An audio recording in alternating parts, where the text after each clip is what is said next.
오늘 하나님께서 우리에게 주시는 말씀은 마태복음 14장 13절에서 21절 말씀입니다.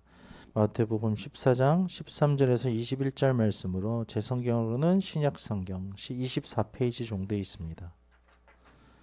마태복음 14장 13절에서 21절 말씀을 제가 한 절, 여러분이 한 절, 마지막 21절을 함께 읽도록 하겠습니다. 예수께서 들으시고 배를 타고 떠나사 따로 빈들에 가시니 무리가 듣고 여러 고을로부터 걸어서 따라간지라.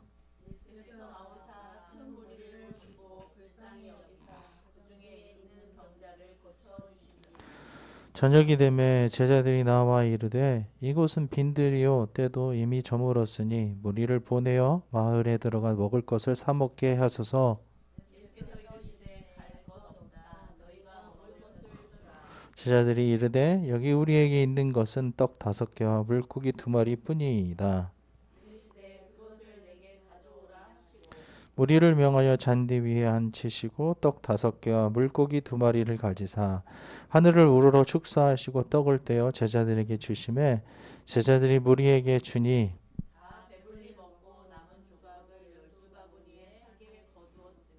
먹은 사람은 여자와 어린이 외에 5,000명이나 되었더라. 아멘. 할렐루야. 우리 하나님께 영광의 박수 올려드립시다. 오늘 어버이 주일입니다. 어버이 우리 엄마, 우리 아빠, 아버지, 어머니들이 주인공이 되시는 날이 되었으면 좋겠습니다. 특별히 우리의 어버이 되시는 하나님을 경외하고 또한 우리 어버이를 경외하고 또 어버이 된 분들은 또한 어버이의 마음으로 누리며 또한 우리 자녀들을 바라보는 그런 시간들 되었으면 좋겠습니다. 그래서 예배 후에 식사도 하시고 그리고 공원을 좀 걷는 그런 시간들을 가지면 좋겠습니다. 오늘 말씀으로 이렇게 들어가시면 광야라는 것이 나옵니다. 광야. 빈들이라고 하죠. 빈들은 황량하고 텅 빈 곳이죠. 우리의 마음과도 같을 수도 있고 우리의 삶과도 같은 곳, 아무것도 없는 곳이죠. 의지할 곳 없는 곳. 그늘도 없고 의자도 없고 먹을 것도 없고 전기도 없고 솔직한 자신과 직면할 수 있는 만날 수 있는 곳입니다. 고독한 성찰을 할 수 있고 기적과 은혜가 임하는 장소가 되기도 하고요. 인간의 계산이나 의지가 통하지 않는 곳이며 하나님을 경험할 수 있는 그런 장소입니다. 그래서 그런 노래가 있죠. 주님 손 놓고는 단 하루도 살 수 없는 곳, 나를 살리는 것, 그것이 빈들이며 광야입니다. 그 광야에서 빈들에서 오늘 우리에게 어떤 은혜를 주시는지 어떤 말씀을 주시는지 한번 본문을 통해서 보도록 하겠습니다. 예수님에 대한 헤롯의 그릇된 오해가 지금 1절부터 12절까지 있었습니다. 본문은 어떤 분인지에 대한 사건으로 예수님이 오병이어의 기적을 제시하고 있는데요. 13절을 다시 한번 읽어보도록 하겠습니다. 예수께서 들으시고 배를 타고 떠나사 따로 빈들에 가시니 무리가 듣고 여러 고을로부터 걸어서 따라간지라. 아멘. 예수님은 요한의 죽음에 대한 소식을 들으시고 광야로 물러가십니다. 요한이 잡혔다는 소식을 들으셨을 때에 갈릴리로 물러나신 것처럼 지금 다시 물러나신 것은 자신의 삶을 예고하는 선지자의 죽음에 대해서 들으셨기 때문에 그렇습니다. 그래서 13절을 보시면 예수님의 그 행동과 어떤 그런 결심들, 의지들을 볼 수 있습니다. 예수께서 일단 들으셨어요. 들으시고 배를 타고 떠나사 이렇게 되어 있죠. 그리고 어디로 가십니까? 빈들에 가시니, 그러니까 무리가 듣고 여러 고을로부터 걸어서 따라간지라. 즉 아직은 예수님께서는 고난을 받으시고 죽으실 때가 아니기 때문에 그러한 행적들을 행하신 것을 볼 수 있습니다. 그리고 14절부터 또 나오는데요. 왜 그런 일들을 행하셨는지 다시 한번 14절부터 15절을 다시 한번 읽어보도록 하겠습니다. 예수께서 나오사 큰 무리를 보시고 불쌍히 여기사 그 중에 있는 병자를 고쳐주니 저녁이 되매 제자들이 나와 이르되 이곳은 빈들이요 때도 이미 저물었으니 무리를 보내어 마을에 들어가 먹을 것을 사 먹게 하소서. 아멘. 자, 예수님의 행동들을 한번 보십시오. 예수께서 나오사 이렇게 큰 무리를 보시고, 이것은 예수님을 따라온 사람들이 큰 무리였다는 거예요. 엄청 많은 사람들이었다는 거예요. 불쌍히 여기사, 예수님이 이렇게 하신 행동들은 의미가 있어요. 다 불쌍히 여기셔요.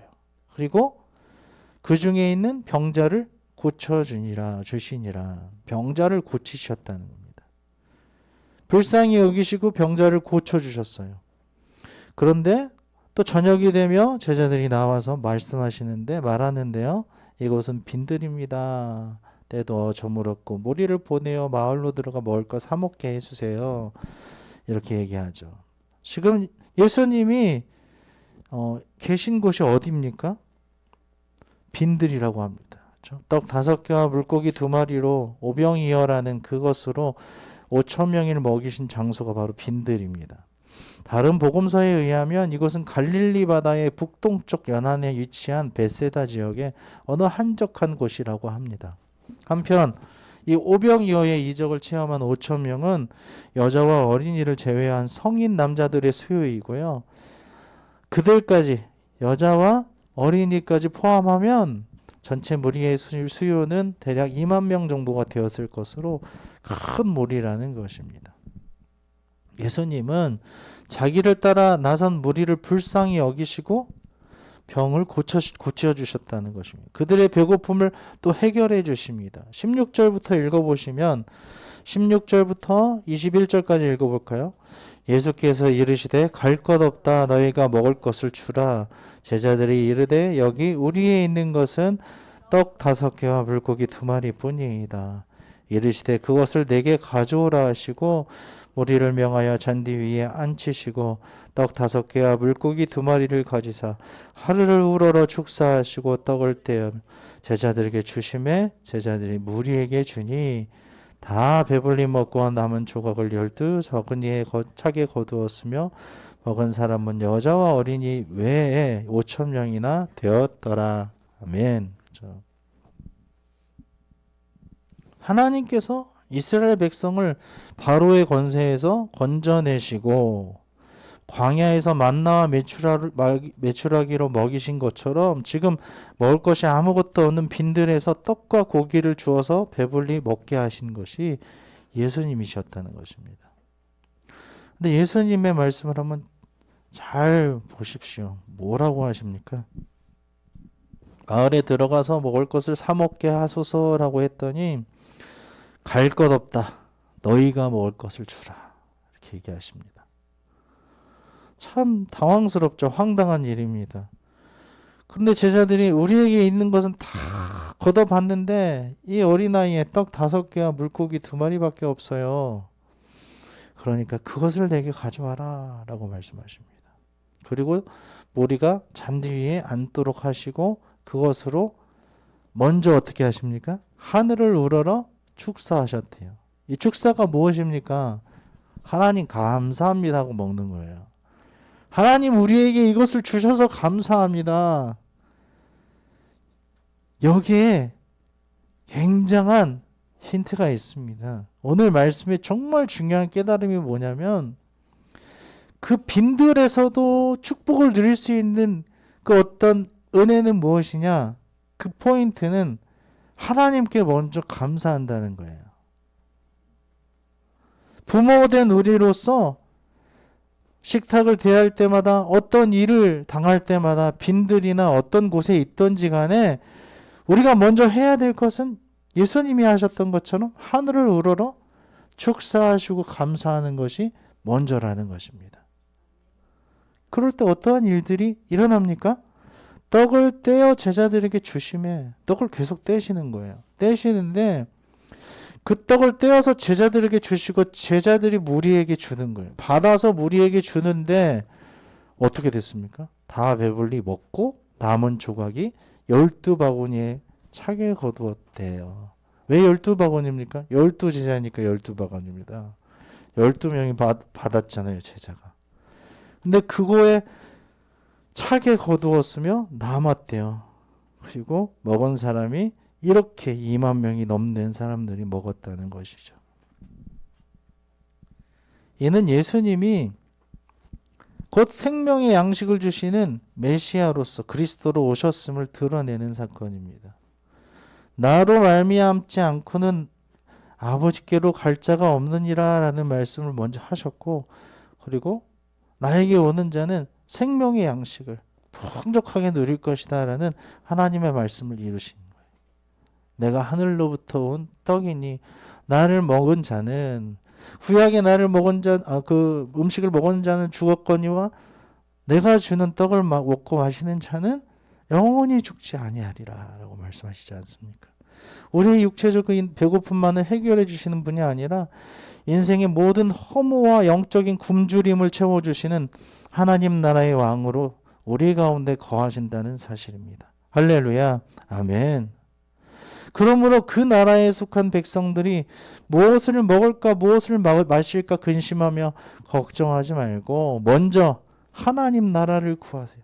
하늘을 우러러 축사하시고 감사하고 당황하지 않고 우리가 먹을 것을 나눠주는 것처럼 하나님의 나라와 의를 구하시기를 우리 주님의 이름으로 축복합니다. 아멘. 다시 한번 13절과 15절을 읽겠습니다. 예수께서 들으시고 배를 타고 떠나서 따로 빈들에 가시니 무리가 듣고 여러 고을로부터 걸어서 따라간지라. 저녁이 되매 제자들이 나와 이르되 이곳은 빈들이요 때도 이미 저물었으니 무리를 보내어 마을에 들어가 먹을 것을 사 먹게 하소서. 아멘. 예수님을 따라 나선 사람들은 빈들에서 주님의 풍성한 기적을 경험했습니다. 이는 옛날 이스라엘 백성이 하나님의 약속을 붙들고 모세를 따라 나선 그 광야에서 빈들에서 만나와 메추라기와 반석의 샘물을 경험한 것과 같습니다. 이처럼 예수님을 따라 나서는 길은 빈들로 나아가는 삶입니다. 억지로 광야로 나가는 사람들이 있어요. 그리고 나라의 부름을 받아서 군대에 간 사람도 있죠. 그곳이 어떻게 보면 광야가 될 수도 있고 빈들이 될 수 있는 거예요. 병 때문에 자연으로 돌아간 사람도 있죠. 자연인이라고 하죠. 그 입구가 3개면은 암이라고 하지 않습니까? 암이라는 한자에는 입구가 3개가 있어요. 그래서 많이 먹는 것으로 비롯된다라는 옛 사람들의 그 어떤 지혜죠. 그래서 아무것도 없는 곳으로 가는 거예요.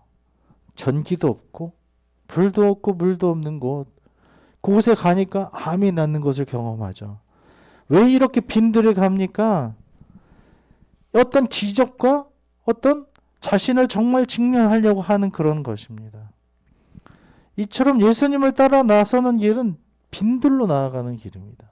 우리의 모든 삶을 끊겠다고 하는 거예요. 지금 내가 누리고 있는 것, 내가 지금 열심히 바라보고 있는 것, 그리고 나의 모든 시간과 물질과 나의 모든 에너지를 쏟아붓는 것을 내려놓겠다는 결심이라는 것입니다. 하지만 이 빈들에 하나님의 풍성한 은혜가 부어지고 있다는 것입니다. 실제로 자연으로 돌아간 사람들이 암이 치유되는 것을 우리가 볼 수 있지 않습니까?